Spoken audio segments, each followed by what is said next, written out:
बोली श्री रामचंद्र भगवान की जय। श्री हनुमान जी महाराज की जय। ओम श्री गणेशाय नमः। श्री सरस्वत्यै नमः।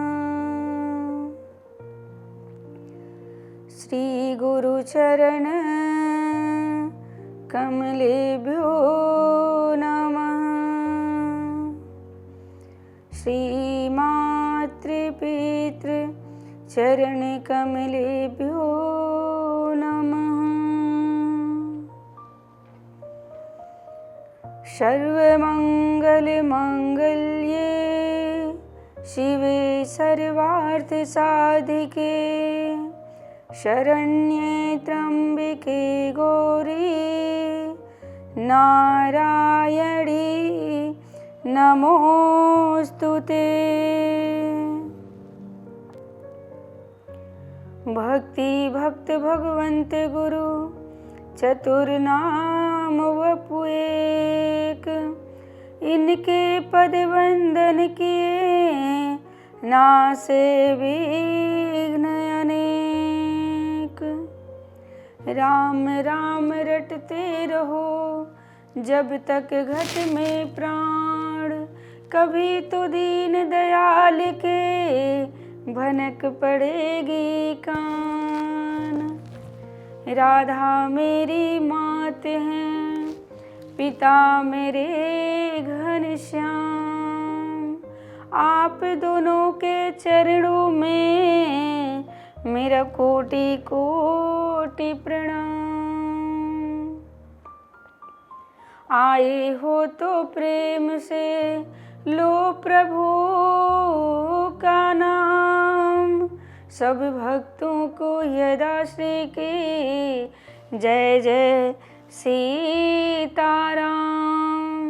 जय जय राधे श्याम। नमस्कार श्री राम तुम्हें चरणों में बारंबार हो। श्रद्धा रूपी भेंट हमारी मंगल में स्वीकार हो। नमस्कार श्री राम तुम्हें चरणों में बारंबार हो। श्रद्धा रूपी भेंट हमारे मंगल में स्वीकार हो। ऋषि मुनि योगी जन सब ही तुझसे वर पाते हैं। क्या राजा क्या रंक भिखारी दर पर शीस झुकाते हैं। परम कृपालु परम दयालु करुणा के भंडार हो। श्रद्धा रूपी भेंट हमारे मंगल में स्वीकार हो। नमस्कार श्री राम तुम्हें चरणों में बारंबार हो। श्रद्धा रूपी भेंट हमारे मंगल में स्वीकार हो। जीवन के तूफानों में प्रभु तुम ही एक सहारा हो। डगमग डगमग नैया डोले तुम ही नाथ सहारा हो। तुम केवट हो इस नैया के तुम ही पतवार हो। श्रद्धा रूपी भेंट हमारे मंगल में स्वीकार हो। नमस्कार श्री राम तुम्हें चरणों में बारंबार हो। श्रद्धा रूपी भेंट हमारी मंगल में स्वीकार हो। श्रद्धा रूपी भेंट हमारी मंगल में स्वीकार हो। बोली श्री रामचंद्र भगवान की जय। श्री हनुमान जी महाराज की जय। भूत भावन भोलेनाथ की जय। परम मंगल में परात्पर अखिलेश्वर, अखिल ब्रह्मांड नायक परात्पर पर ब्रह्म, भगवान की वांगमय प्रतिमूर्ति श्री रामचरितमानस। अकारण करुणा वरुणालय भगवान श्री सीताराम जी के चरणों में बारंबार प्रणाम। श्री राम कथा के रस रसिक अनंत बलवंत अंजनी नंदन वायुपुत्र श्री हनुमान जी महाराज के चरणों में बारंबार प्रणाम। आप सभी भक्तजन, सभी श्रोताजन, सभी कथा प्रेमी, आप सबको जय सिया राम, राधे राधे। आइए भगवान की कथा में प्रवेश करते हैं। प्रभु श्री राम की कथा दिव्यमयी कथा है। इसे जो श्रवण करता है भगवान स्वयं उनके हृदय में आकर विराजमान हो जाते हैं। सुंदर सा प्रसंग भरत चरित्र हम लोग सुनेंगे। महाराज दशरथ जी का शरीर पड़ा हुआ है, क्योंकि राम और लक्ष्मण तो वन चले गए हैं और भरत शत्रुघ्न अभी ननिहाल में हैं। गुरु जी ने बुलावा भेजा है। भरत जी और शत्रुघ्न जी महाराज अयोध्या में आते हैं, और जब अयोध्या में आए हैं तो क्या देखते हैं कि चारों तरफ सन्नाटा है, कोई चहल पहल नहीं है। महाराज सबसे पहले कैकेयी माँ के पास जाते हैं। लोगों ने कुछ बातें भी कहना प्रारंभ कर दिया कि भरत भी वैसे हैं अपनी माँ के जैसे। देखो आए तो सबसे पहले कैकेयी के पास जा रहे हैं। भरत को कुछ भी नहीं पता है, कोई जानकारी नहीं है। देखिए विडंबना क्या है कि जब भरत जी को आते हुए देखती हैं, कैकेयी माँ ने जैसे ही सुना, उन्हें जैसे ही पता चला कि भरत आ गए हैं, देखिए भगवान कहते हैं कि कैकेयी जो हैं इधर महाराज दशरथ जी के 100 पड़े हुए हैं, अभी उनका अंतिम संस्कार नहीं हुआ, और कैकेयी माँ पुत्र की आने की खुशी में सजी आरती मुदित उठी धाई, द्वार ही भेटी भवन ले आई, राम सिया राम सिया राम जय जय राम। कैकेयी माँ आरती की थाल लेकर भरत जी का स्वागत करती हैं, उनकी आरती उतार रही हैं।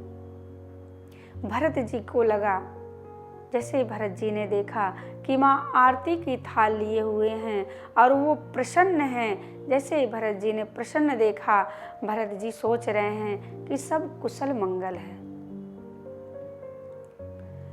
लेकिन दशरथ जी महाराज के प्राण जहां होंगे वो क्या सोच रहे होंगे कि जिसके लिए, जिसको हमने अपना समझा,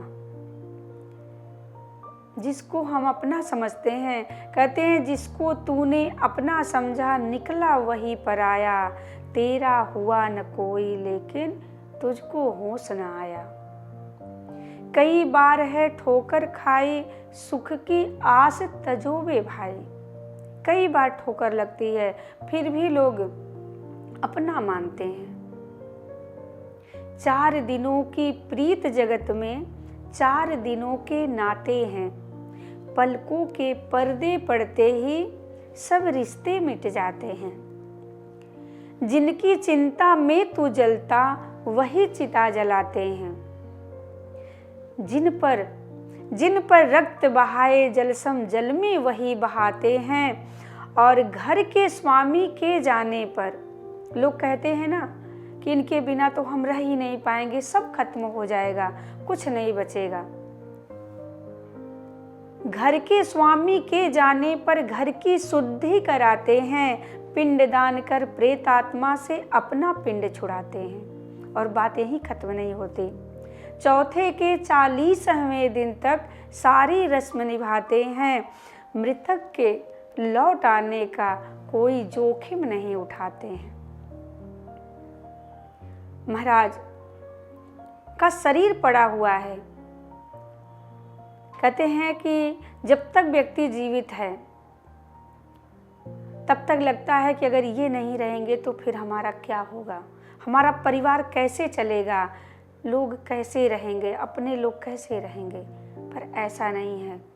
जैसे ही ये शरीर छूटा, प्राण निकले, लोग पराया बना देते हैं। 4 दिनों की प्रीत जगत में 4 दिनों के नाते हैं। इस संसार में कोई अपना नहीं है।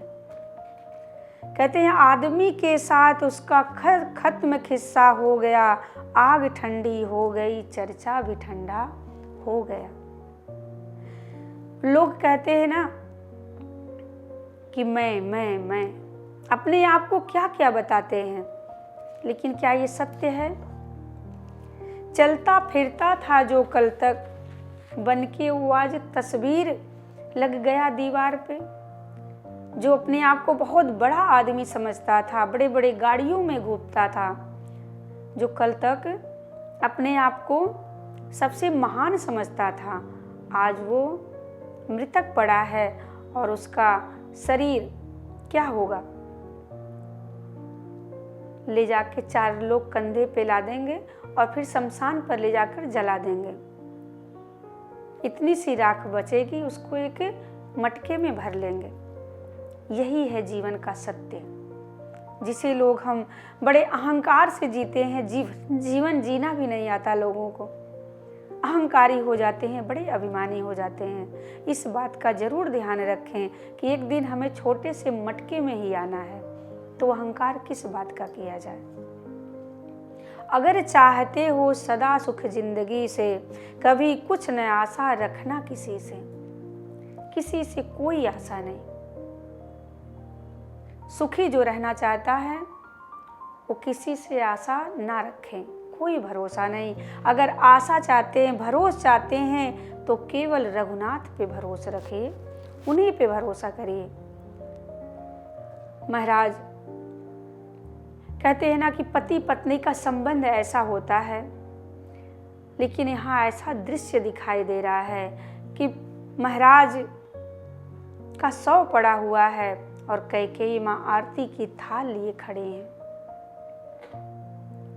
भरत जी महाराज पूछने लगे, माँ सब कुशल तो है? कैकेयी ने कहा, बेटा सब कुशल था, मैंने सब बात संभाल ली थी, सारी बात मैंने संभाल ली थी, और ये बेचारी मंथरा मेरी बड़ी सहायता करी। तात बात में सकल संवारी, भय मंथरा सहाय विचारी। मंथरा ने बहुत सहायता करी, उस समय रहते मेरी आंख खोल दी। मंथरा ने बहुत सहायता की। भरत पूछते हैं, माँ कौन सी बात आपने बनाई है? कैकेयी माँ कहने लगी कि बेटा मैंने सारी बात बना दी थी, परंतु बीच में विधाता ने, ब्रह्मा ने कुछ काम, छोटा सा काम बिगाड़ दिया। कछुक काज विधि बीच बिगाड़े। विधाता ने छोटा सा कार्य बिगाड़ दिया। भरत जी कहते, माँ कौन सा कार्य, क्या हुआ बताइए ना। भरत जी ने कहा, माँ जो थोड़ा सा कार्य आपने बनाया था वो कौन सा कार्य था, आप मुझे बताइए। कैकेयी ने सारी बात शुरू से अंत तक बता दी कि पुत्र मैंने 2 वरदान मांगे महाराज से। कौन सा वरदान? कहती हैं, एक वरदान आपके लिए, भरत के लिए राज्य मांगा, और दूसरा वरदान राम के लिए 14 वर्ष का वनवास मांगा। भरत जी ने जैसे सुना था कि पिताश्री नहीं रहे, तो व्याकुल होकर धरती पर गिर पड़े कि पिताश्री अब नहीं हैं। माँ कैकेयी ने कहा कि विधाता ने एक छोटा सा कार्य बिगाड़ दिया कि आपके पिता अभी संसार में नहीं हैं। महाराज भरत मूर्छित होकर जमीन पर गिर पड़े। थोड़ी देर बाद मूर्छा टूटी, उठकर खड़े होते हैं और पूछने लगते हैं कि माँ आपने क्या मांगा 2 वरदान में? जैसे ही माँ ने बताया कि राम को वनवास, भरत को राज्य, वैसे ही भरत अपने पिता की मृत्यु भूल गए और पिता की मृत्यु भूलकर भैया के वनवास जाने का दुख अपार। कहते हैं कि जब छोटा सा दुख सुनाई देता है उसमें लोग दुखी हो जाते हैं, लेकिन जैसे बड़ा दुख मालूम पड़ता है तो वो छोटा दुख भूल जाते हैं। भरत जी पिता का मरण भूल गए। भरत ही बिसर्यो पितु मरण, सुनत राम बन गौन, हे तो अपन पौ जान जिय, थकित रहे धरि मौन। मौन हो गए। राम जी के जाने का समाचार जैसे ही भरत जी ने सुना, पिता की मृत्यु भूल गए और मौन होकर बैठ गए। इतना ज़्यादा दुख हुआ। कारण क्या था? विचार करने लगे कि भैया बनवास क्यों चले गए। इसका कारण केवल मैं हूँ। अपने आप को भरत जी दोषी मानते हैं।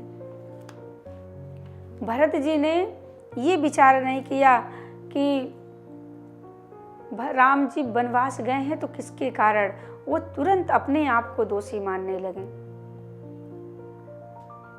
व्याकुल होकर भरत जी बैठे हुए हैं, दुखी हैं, आंखों से अश्रु निकल रहे हैं।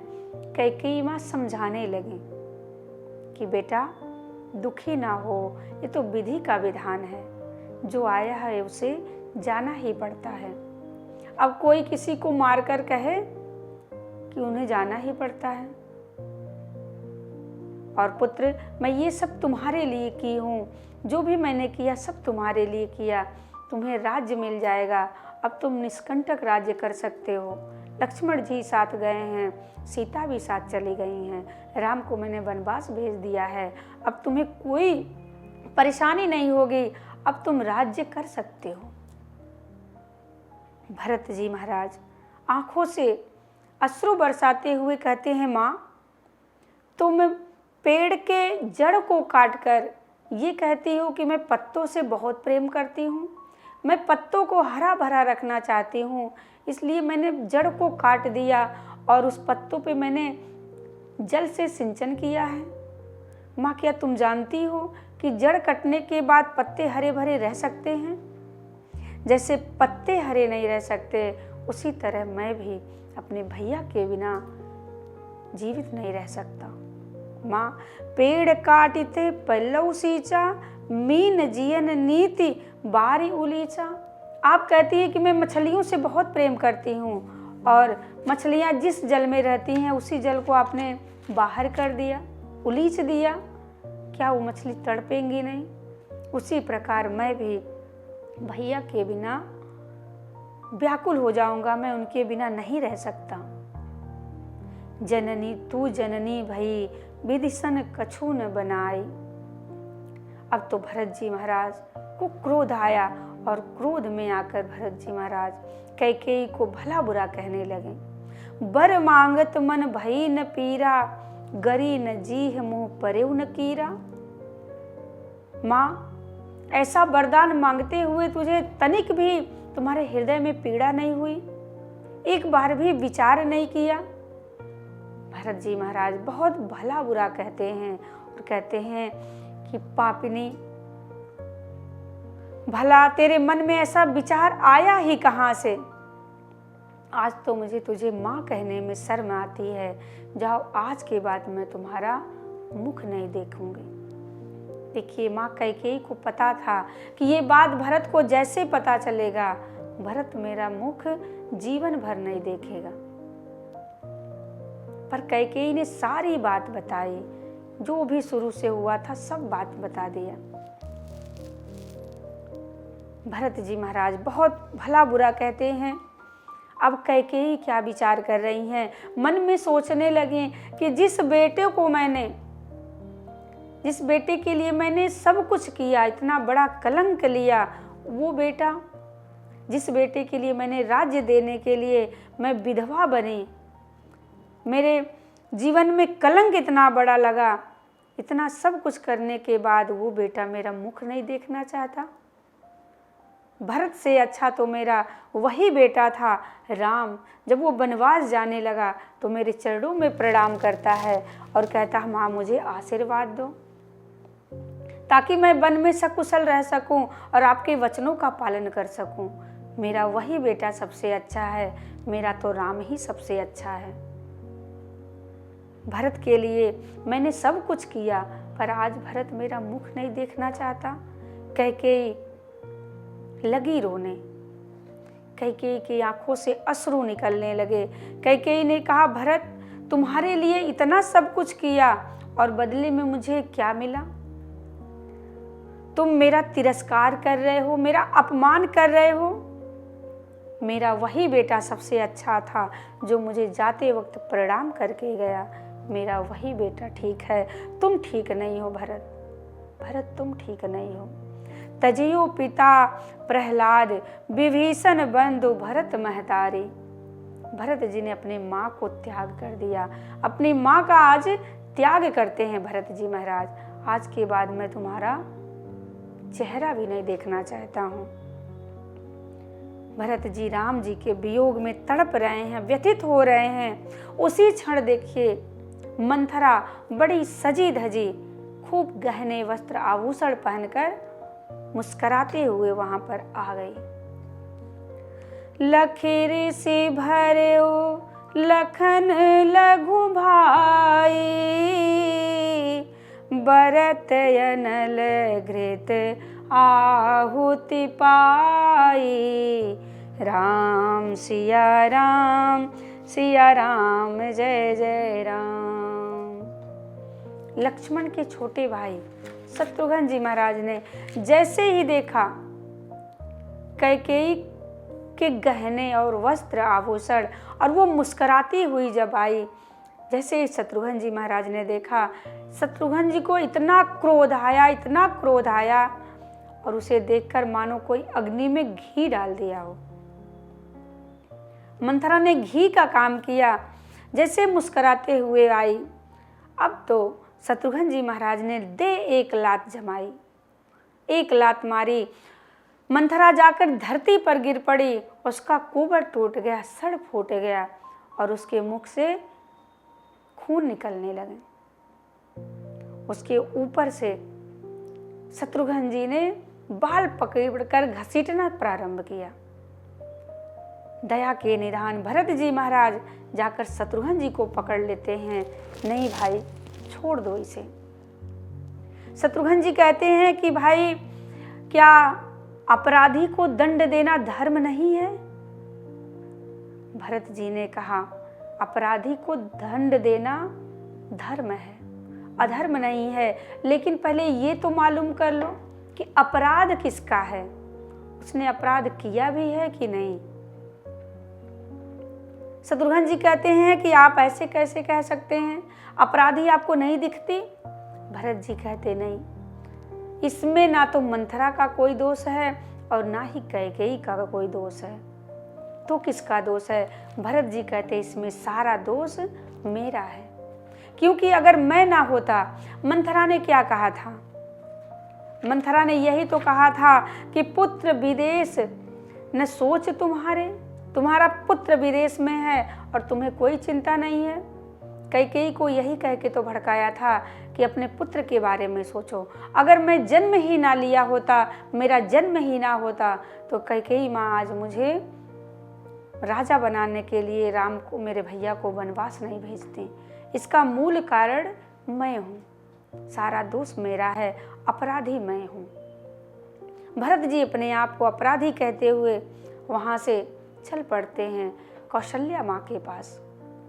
भरत शत्रुघ्न जी महाराज कौशल्या माँ के पास जाते हैं और जाकर प्रणाम करते हैं। आइए, आज की कथा यहीं पे विश्राम लेगी। कल कौशल्या माँ और भरत जी का प्रसंग हम लोग बड़े भाव के साथ सुनेंगे। आज की कथा यहीं पे समाप्त होती है। आज भगवान श्री राम जी के चरणों में प्रभु की कथा, श्री हनुमान जी महाराज के चरणों में। कल आगे की कथा हम सभी लोग सुनेंगे। तो आइए बड़े भाव के साथ भगवान के नाम का संकीर्तन करते हैं और उसके बाद आरती में प्रवेश करेंगे। बोलिए श्री रामचंद्र भगवान की जय।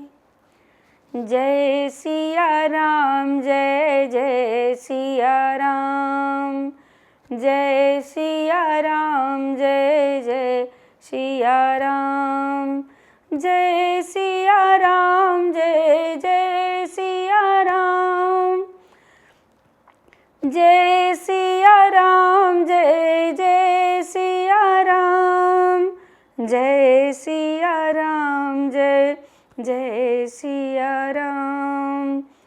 जय सिया राम, जय जय सिया राम। बोलिए हनुमंत लाल की जय, श्री रामचंद्र भगवान की जय।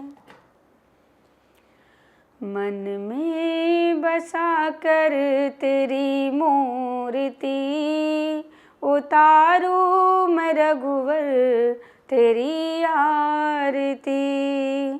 करुणा करो कष्ट हरो, ज्ञान दो भगवन, भव में फंसी नाव मेरी तार दो भगवन। दर्द की दवा तुम्हारे पास है, जिंदगी दया की है भीख मांगती। मन में बसा कर तेरी मूर्ति, उतारो मैं रघुवर तेरी आरती। मांगो तुझसे क्या मैं यही सोचूं भगवन, जिंदगी जब तेरे नाम कर दी अर्पण। सब कुछ तेरा कुछ नहीं मेरा, चिंता है प्रभु तुमको संसार की। मन में बसा कर तेरी मूर्ति, उतारू मैं रघुवर तेरी आरती। वेद तेरी महिमा गाएं संत करें ध्यान, नारद गुणगान करें छेड़े बीड़ा तान। भक्त तेरे द्वार करते हैं पुकार, दास यदा श्री तेरी गाए आरती। मन में बसा कर तेरी मूर्ति, उतारो मैं रघुवर तेरी आरती। उतारो मैं रघुवर तेरी आरती। कर्पूर गौरम करुणावतारम, संसार सारम भुजगेन्द्रहारम, सदा वसंतम हृदयारविंदे, भवम भवानी सहितम नमामि। बोलिए श्री रामचंद्र भगवान की जय, श्री हनुमान जी महाराज की जय।